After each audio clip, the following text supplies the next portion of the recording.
Hello mga idol. So ngayon sa oras na ito,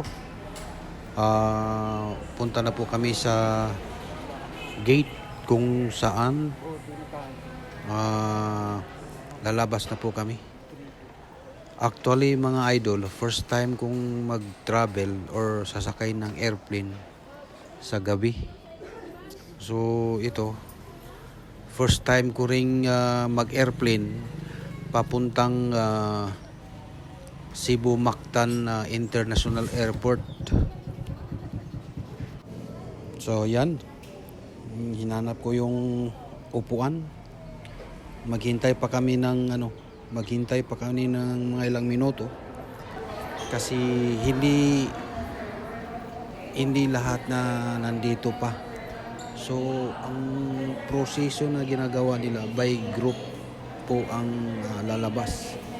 So mauna yung group 1, group 2, group 3. Yun po yung nakalagay sa boarding pass namin.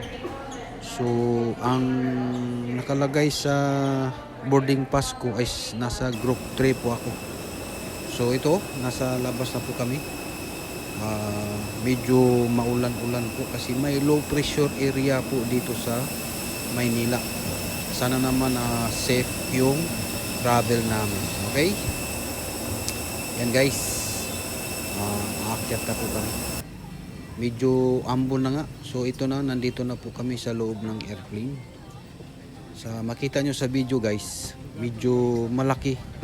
Malaki itong airplane na ito kasi 3 seaters ang bawat side.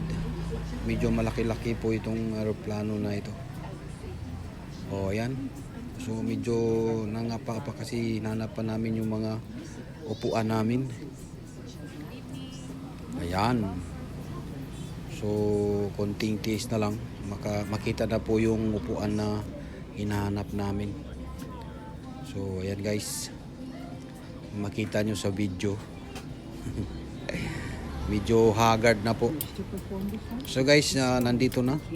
Nakita ko na yung upuan ko. So naka-plaster na po ako. Nakapagtaka ko lang guys, tuwing sasakay ako ng eroplano, bakit may umuusok? Nanigarilyo ba itong airplane na ito? Kasi umuusok naman oh. Diba? Okay guys, more update, more videos.